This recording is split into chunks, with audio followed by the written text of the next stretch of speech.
Hello, my name is Skylar, and I'm 32 years old. If you were to flip through the photo albums in my parents' house, you'd think I was only born to hold the camera for someone else. Page after page, Vanessa smiling, Vanessa twirling in a princess dress, Vanessa holding her kindergarten trophy. And somewhere in the blurry background, me. Always watching, always forgotten. Vanessa was born when I was 8 years old. I remember standing beside my mom's hospital bed, watching her cradle that tiny baby with golden curls. "Isn't she beautiful?" my mom, Susan, whispered, tears in her eyes. "Look at those eyes, Thomas. She's perfect." No one said anything about me standing right there. No one asked how I felt. From that day forward, my life changed. Vanessa wasn't just the baby of the family, she became the center of it. Every schedule, every decision, every conversation started revolving around her. If she cried, we dropped everything. If she wanted something, we found a way. If I needed help with a school project, well, Skylar, you're the older one. You'll figure it out. And I did. I always did. By the time I turned 12, I was waking Vanessa up, brushing her hair, making her breakfast, and walking her to school before catching my own bus. My parents worked long hours running a local event catering business, and I became the unofficial third parent.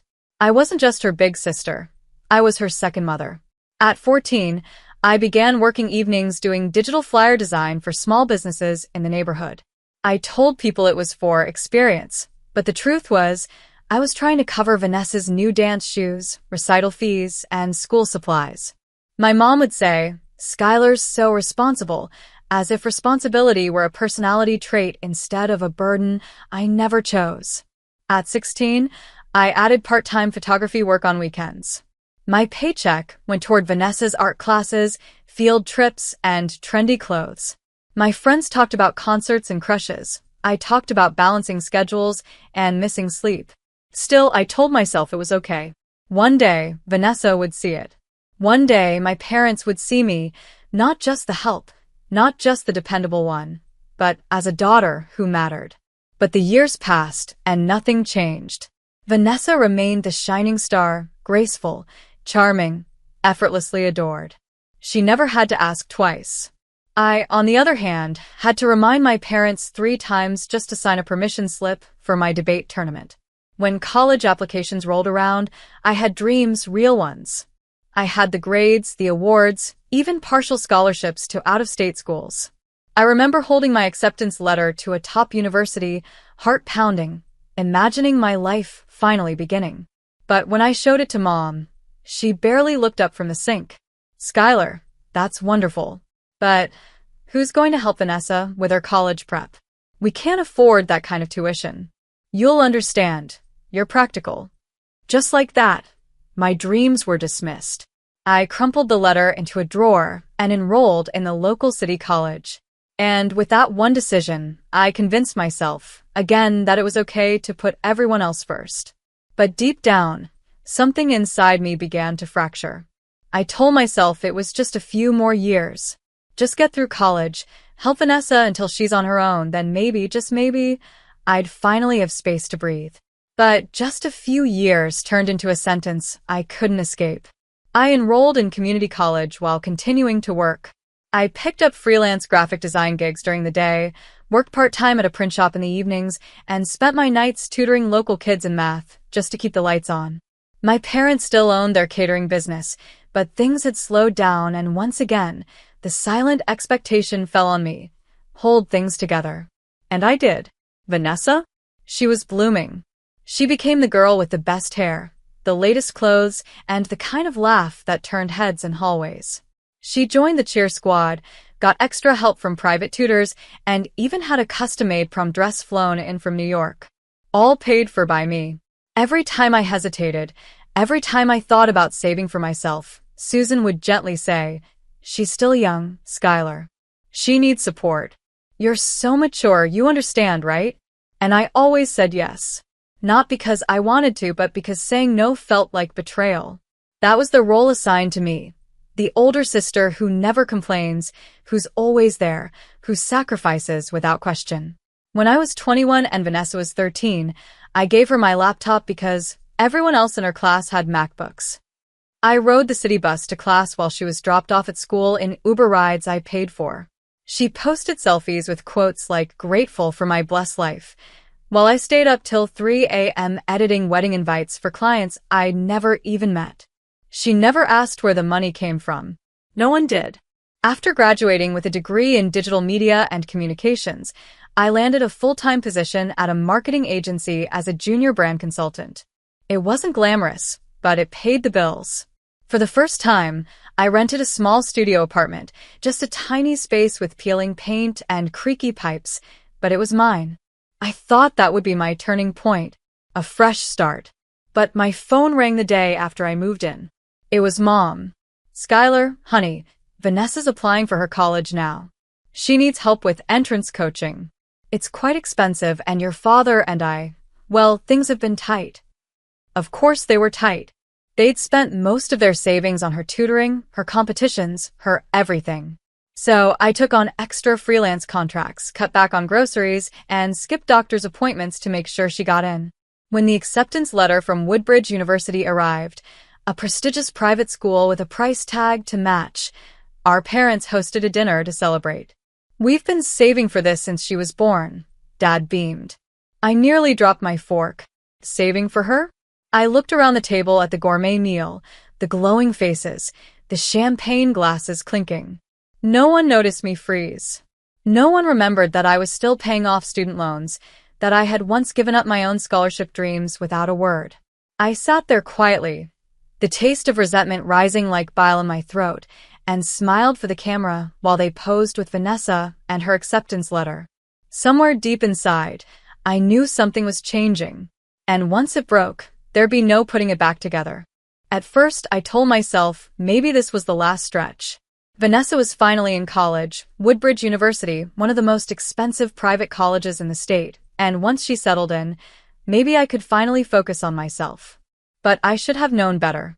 Just a few weeks after her semester began, Mom called again.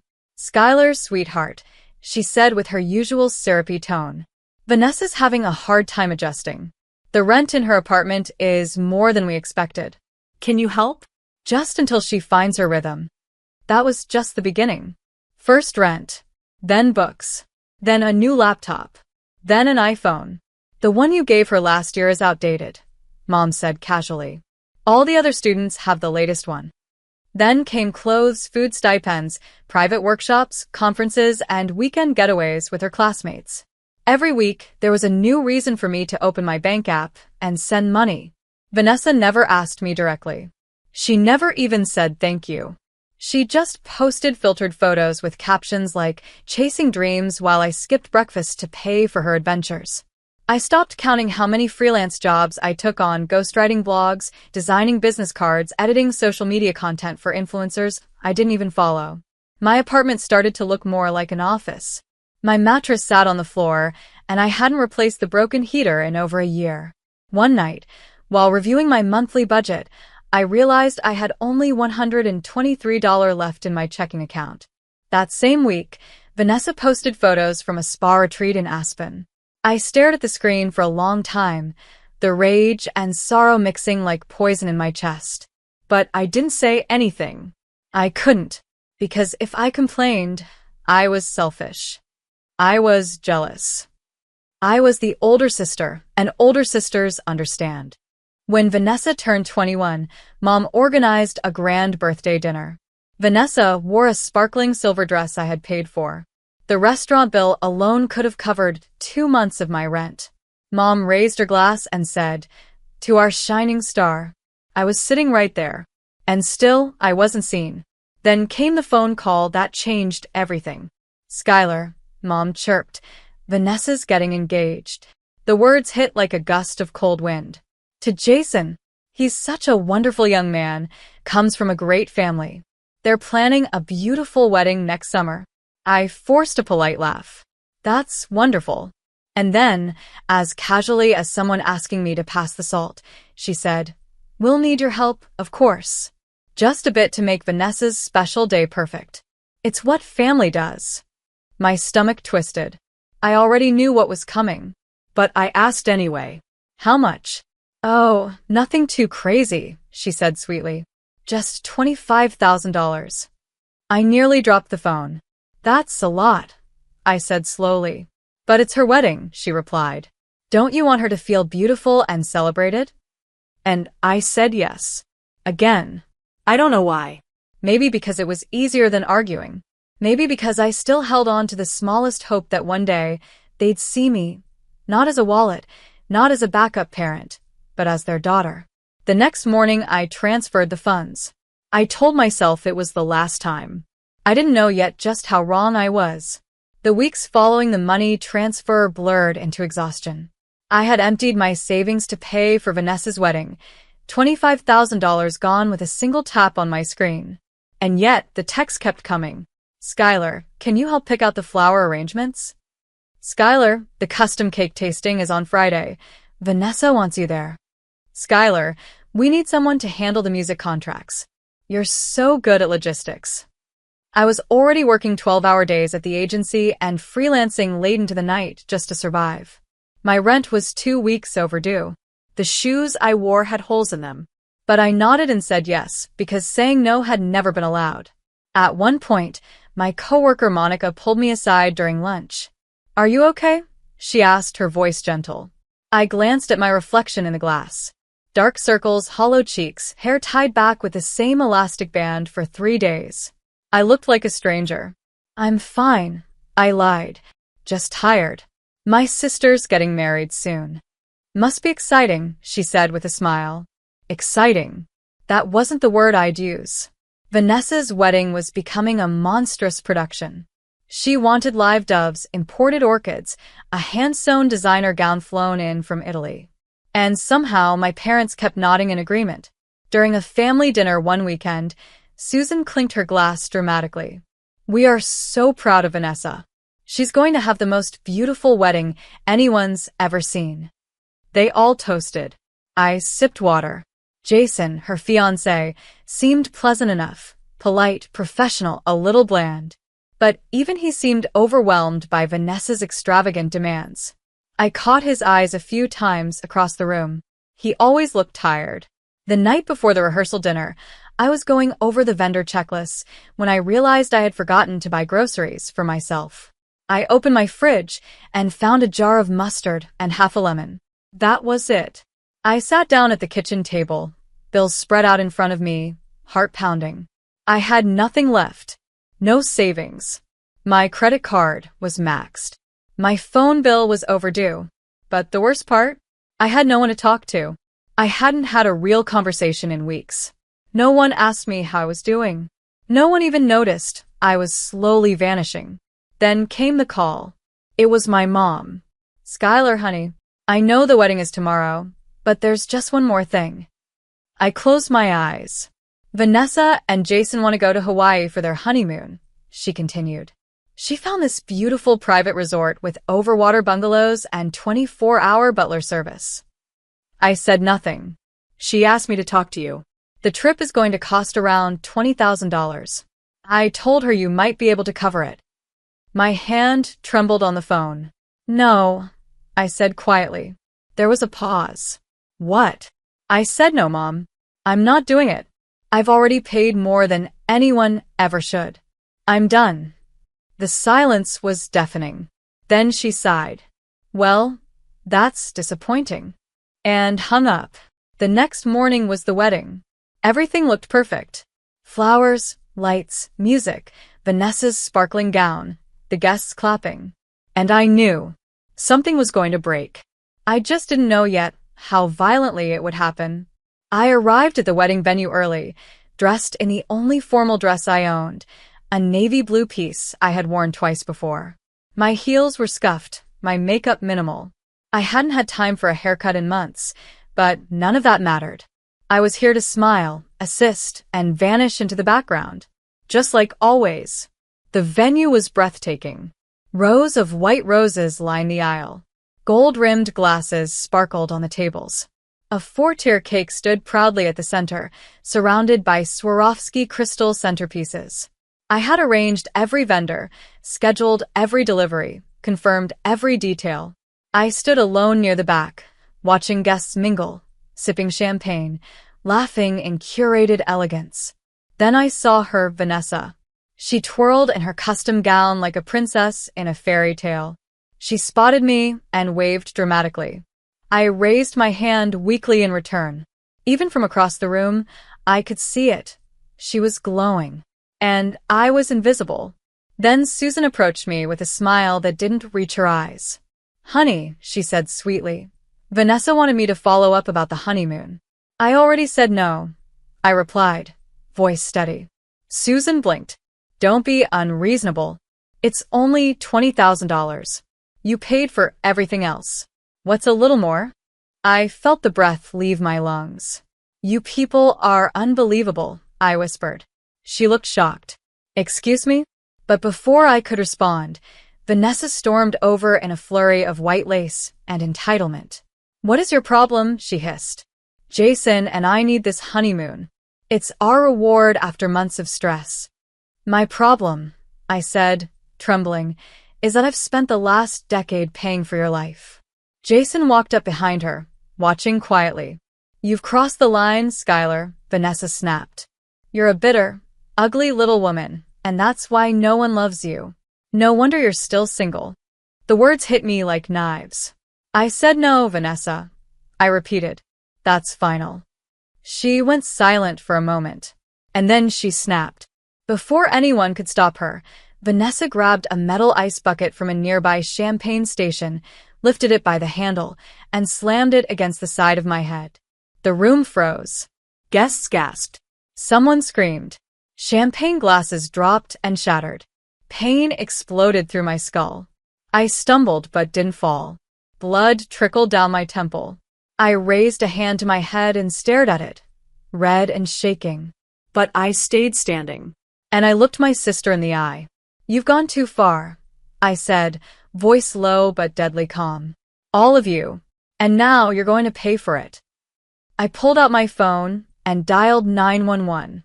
"I need police and paramedics," I told the dispatcher. "I've been assaulted at a wedding." The operator stayed on the line. Moments later, sirens wailed in the distance. Vanessa stood frozen, mouth hanging open. Jason took a step back, disgusted. He pulled off the engagement ring and flung it at Vanessa's feet. "I'm done," he said coldly. "I'm not marrying into this family." Her in-laws stood up and announced loudly, "This wedding is over. We don't associate with abusive families." Susan and Thomas started to protest, but it was too late. The police arrived. Paramedics helped me into the ambulance. I watched from the stretcher as Vanessa, Susan, and Thomas were handcuffed and led away in front of stunned guests and shattered flowers. For once, everyone was looking at me, and I wasn't afraid anymore. The ambulance ride felt both endless and instant. I stared at the ceiling, the bright fluorescent lights flickering above me as the paramedics checked my vitals and applied pressure to my wound. "You're lucky," one of them said gently. "It missed your temple by an inch." At the hospital, a nurse stitched the gash on my forehead while I lay still, blinking back tears, not from the pain, but from the weight of everything crashing down. I had spent years giving until there was nothing left, and all it had earned me was humiliation, a bleeding head, and a broken heart. But somewhere between the antiseptic smell and the heart monitors beeping, a quiet clarity settled over me. I was done being quiet. After a few hours of observation, I was discharged with bandages, painkillers, and a medical report documenting the assault. I took a cab home. My apartment felt colder than usual, silent, dim, and worn, but for the first time, I didn't feel small in it. The next morning, I sat at my kitchen table, clutching a mug of lukewarm tea, and began searching for legal help. That's when I found Mark Elliott, a reputable attorney who specialized in domestic and financial abuse cases. I sent him a brief email and attached my medical report. Within hours, his assistant called and booked me for a consultation the next day. When I walked into his office, he stood to greet me with a firm but kind handshake. "Skylar," he said, "I've read your email. You've been through hell. But I promise you, this stops now." For the first time in weeks, I exhaled. I spent the next hour telling him everything, how I had raised Vanessa, funded her life, been emotionally manipulated by my parents, and how they had never saved a dime for me. I explained how they demanded $25,000 for the wedding and then $20,000 for a honeymoon. And finally, how I was physically assaulted in public. Mark listened intently, his brows furrowed. "You have a solid case," he said when I finished. "We're not just filing for assault. We're building a pattern: financial exploitation, emotional neglect, and finally, physical violence. And we have witnesses. I want all three of them held accountable," I said firmly. "No backing down." He nodded. "Then let's begin." Over the next few weeks, we gathered everything: bank statements, text messages, screenshots, medical records, and vendor contracts I had personally signed. Mark reached out to wedding guests who had witnessed the attack. Several were more than willing to give statements. Meanwhile, my phone buzzed nonstop. Voicemails, texts, and messages poured in from unknown numbers, burner accounts, distant relatives, and family friends. "Skylar, how could you press charges against your own parents? You're tearing the family apart. Your sister was just stressed. You should have understood." I blocked every number, deleted every voicemail. I owed no one an explanation. During a particularly long prep meeting at Mark's office, he brought me coffee and smiled gently. "You've held so much for so long," he said. "You deserve peace." His words stayed with me. For the first time in years, someone was fighting for me. Someone saw me. And it was only the beginning. The day of the hearing arrived with a gray sky and the low rumble of thunder in the distance. I stood outside the courthouse, my fingers cold despite the layers I wore. Mark arrived right on time, carrying a binder full of evidence and a calm confidence that steadied me. "You ready?" he asked. I nodded. "I've waited my whole life for this." Inside, the courtroom buzzed with whispers. Reporters had caught wind of the case: assault at a wedding, sister arrested, family torn apart. My parents, Susan and Thomas, sat on one side, their faces stiff with bitterness. Vanessa, dressed in all black, twisted her lips into a smirk when she saw me. But her eyes were hollow. I didn't flinch. Mark presented everything with quiet power. He outlined the years of financial manipulation, my medical documentation, the screenshots of money transfers, the vendor contracts with my signature, and most importantly, videos and testimonies from guests who had witnessed Vanessa smash the metal ice bucket against my skull. When Mark read the message history aloud, each demand, each guilt-laced plea from my mother, some jurors visibly shook their heads in disbelief. Then it was my turn to speak. I stood, hands trembling but voice steady. "I was never their daughter," I began. "I was their safety net, their employee, their scapegoat. I gave up college, friendships, my health, and my savings. All to be good, to be loved. And when I finally said no, they tried to punish me for drawing a line that should have been respected years ago." I glanced across the room at them. And yet, I don't regret anything. Because today, I'm standing here, not as their victim, but as my own person. When I sat back down, Mark reached over and gently squeezed my hand. The judge took a long pause before delivering the verdict. "The court finds Vanessa guilty of aggravated assault and financial fraud. The evidence is clear, public, and disturbing. She is hereby sentenced to 3 years in state prison without parole." Gasps filled the room. Vanessa's mouth dropped open. 3 years. This is insane. You can't do this to me. But the judge ignored her. "Thomas and Susan," he continued, turning to my parents, "you are found guilty of sustained financial coercion, emotional neglect, and aiding in the planning of actions that directly harmed your elder daughter. You are sentenced to 2 years in prison with mandatory counseling and restitution payments to the victim." Susan burst into tears. Thomas simply lowered his head. I felt tears sting my own eyes, but not out of sadness. Out of release. We exited the courthouse into a crisp breeze and fading clouds. For the first time in years, I stood straight.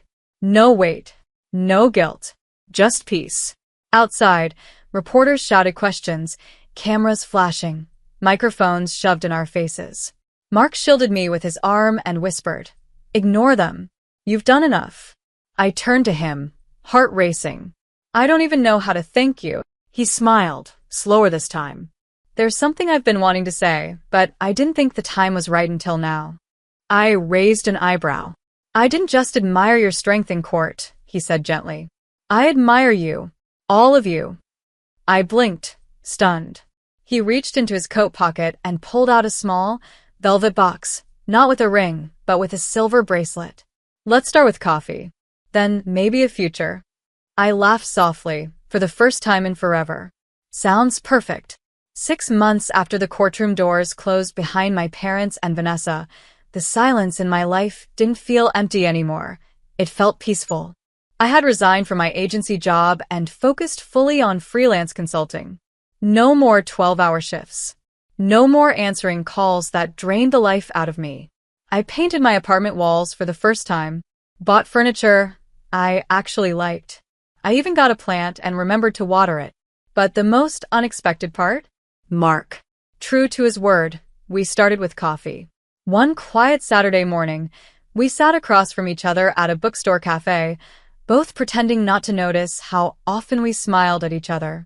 After that came walks through local parks, dinner dates, movie nights on his couch, and early morning texts that made me feel like I was 16 again, but in the best, safest way. Mark was gentle but firm. Steady. Honest. He never asked for more than I could give, but somehow, I always wanted to give him more. One evening, while we were cooking dinner in my apartment, he paused while chopping vegetables and said, "You know, I never believed in fate. But the day you walked into my office, something in me said, don't let her walk back out." I didn't reply right away. Instead, I stepped closer, touched his hand, and whispered, "I'm glad I didn't." He didn't propose right then. That came 2 months later, in a quiet garden behind a small jazz cafe where we had gone on our second date. He knelt on one knee, smiled that shy lawyer smile, and said, "I don't care where life takes us next, as long as you're beside me." This time, the ring wasn't flashy. It wasn't custom-made or dripping in diamonds. It was elegant, simple, meaningful, just like us. I said yes. Our wedding wasn't huge. We didn't want that. We invited only the people who truly mattered, friends, mentors, a few colleagues. No screaming mothers, no spoiled sisters, no fake speeches. Just real people, real laughter, and a ceremony filled with sincerity. I wore a tea-length ivory dress. Mark wore a gray suit with a pale blue tie that matched the sky. When we exchanged vows, I didn't cry from sadness.